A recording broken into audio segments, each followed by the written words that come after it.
Welcome. આજે રવિવાર છે અને આટલા બધા જણા ભેગા થયા છો सवाना पौर में, दैट इज ऑल्सो सोच की वो भी वही बता रहा है कि आपका सबका इंटरेस्ट बहुत है रीडेवलपमेंट समझने में, रूल्स एंड पॉलिसी समझने में. रीडेवलपमेंट के लिए बहुत पॉलिसी कॉरपोरेशन और गवर्नमेंट ने 2018 में मॉडिफिकेशन लाया and thereafter continuously they are modifying their policies to improve. अभी last Saturday CM and Deputy CM both have announced so many reliefs. Majority reliefs are for self development, but other private society के लिए भी जो 9 metre का था उसमें they have agreed कि we will give some relaxations. So they have to modify the entire regulations for that. क्योंकि 9 metre के नीचे रोड में TDR अलाउड नहीं है. TDR अलाउड नहीं है तो कोई बिल्डिंग बांध नहीं सकते. विदाउट TDR तो पॉसिबल नहीं है बिल्डिंग बांधना. सो दे आर मॉडिफाइंग. मेरे ख्याल से चार एक महीने लगेगा. उसके सिवाय भी DCPR है ना, मतलब DCP development control and promotion. ये फर्स्ट टाइम कॉरपोरेशन और गवर्नमेंट ने jointly they have given promotion word they have added. Promotion means उसको बूस्टअप करने का.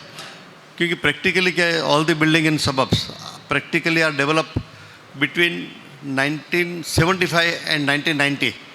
इमरजेंसी निकलने के बाद 1976 में इमरजेंसी गया, उसके बाद में सब डेवलपमेंट स्टार्ट हुआ और वो सब बिल्डिंग के बाद 30 बरस पूरे हो गए and every building is coming for redevelopment.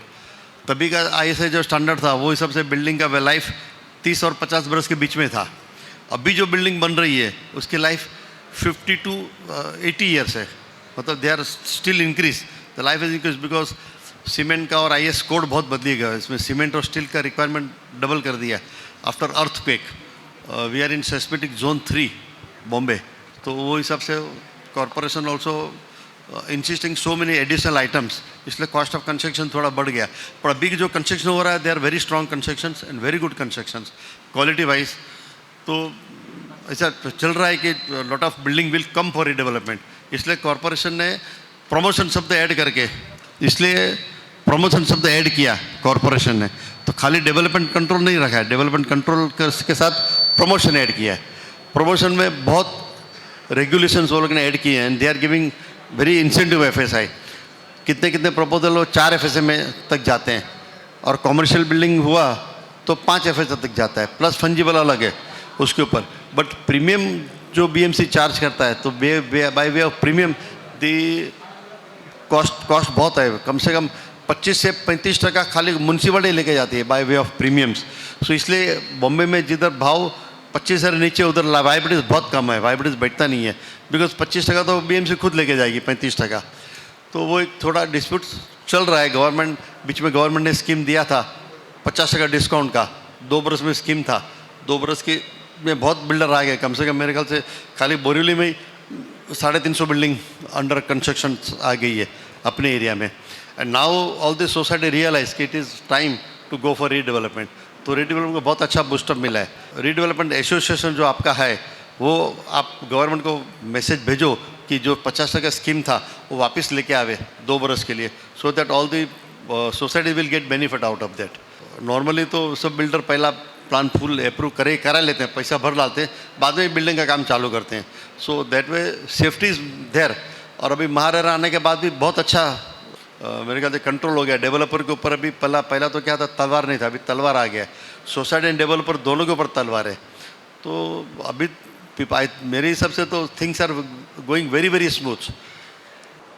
Old procedure था जो रीडेवलपमेंट का, अभी नया है सेक्शन 3311.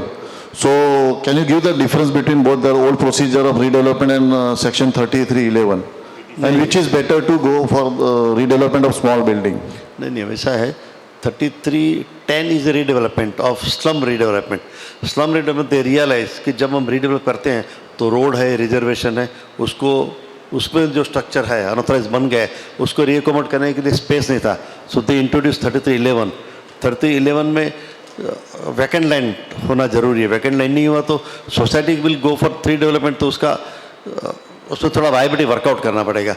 बट बेसिकली 4 FSA मिलेगा आपको depending on the road width. और आपका 9 मीटर है तो आपको 3 FSA मिलेगा, 18 मीटर है तो 4 FSA मिलेगा, 12 मीटर को तो 4 FSA मिलेगा. 3311 में 4 FSA मिलने के बाद आपको एक FSA आपका फिक्स है, बेसिक FSA.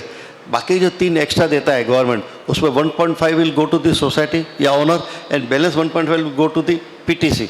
मैं गवर्नमेंट उसके ऊपर पीटीसी मांग के ले लेगा आपको, because you are not purchasing TDR, तो instead of TDR you to construct for government 1.5 FSI tenement and you hand over to corporation free, तो आपको 2.5 प्लस फंजिबल मिलेगा as far you are concern.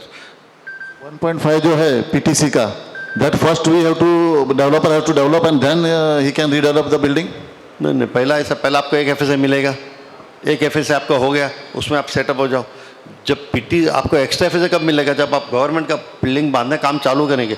आप जैसे जैसा गवर्नमेंट का building बांधेंगे उतना FSI proportionate they will release you in their favour. ऐसा है, ऐसा जरूरत नहीं कि एक साथ में पहला बिल्डिंग बांध दो, हैंड ओवर करो, बाद में full FSI, proportionately they will give you. So it is suggest to go to 3311 instead of old redevelopment? Yeah, 3311 is better. सब everything is depending on viability. आपको PMC अपॉइंट करना पड़ेगा, engineers architect किसको भी appoint करो, पहला viability निकालो। खाली एक स्कीम नहीं है 33 का, बहुत स्कीम है। 3311 है, 3320B इक्वल स्कीम है, 20B का स्कीम है, क्लस्टर डेवलपमेंट की स्कीम है। अगर कॉमर्शियल हुआ, जैसा भाई साहब ने बोला कुछ कॉमर्शियल एरिया है, तो 3319 में 5 FSI का स्कीम है ऑफिस के लिए, कि ऑफिस एरिया बहुत कम है ऑफिस, तो उसके lot of varieties. You to go to the appropriate person और वहाँ से स्टडी करके देन यू डिसाइड। हम लोग नॉर्मली 4 रिपोर्ट बनाते हैं, अलग अलग सेक्शन में अलग अलग रिपोर्ट बनाते हैं। रिपोर्ट में जो वायबिलिटी किस में ज़्यादा बैठती है, accordingly we suggest to go for redevelopment. जो पीटीसी का जो आपने बताया ना, तो PTC can we change to nearest area? उसका तीन क्राइटेरिया है पीटीसी का, within the same ward और within the adjoining ward और विद इन 5 किलोमीटर। तीनों क्राइटेरिया में आप फिक्स, तीनों क्राइटेरिया में कोई भी क्राइटेरिया में आप होते हो तो आपका शिफ्टिंग परमिशन मिलेगा। Shift we can do. Yes, yes. और पीटीसी में जिसको भी गवर्नमेंट की ओर से, BMC की ओर से जो घर दिया जाता है, उसका कोई क्राइटेरिया कि मिनिमम इतना square feet? 27.88 300 foot carpet area. 300 foot. तो उनको फिर पार्किंग का प्रॉब्लम कि पार्किंग नहीं दिया जाता? पार्किंग है ना, 8 फ्लैट के ऊपर एक पार्किंग है उनका। 8 फ्लैट के ऊपर? 8 फ्लैट के ऊपर एक पार्किंग। तो it is like that. Minimum requirement of corporation. Corporation के जो पार्किंग नॉर्म्स है, that all we have to follow. वो जो नॉर्म्स है उनको फॉलो करना ही पीटीसी पड़ेगा। का जो आया उसकी वजह से ऐसा होता है लोगों के माइंड में कि भाई कॉमन पब्लिक रहती है, उसमें पीटीसी कहाँ से कोई भी आदमी आ जाएगा तो बिल्डिंग की वैल्यू कम हो जाती। आदमी का थिंकिंग तो उसको कंट्रोल नहीं है। People have indefinite thinkings in the life. Yes.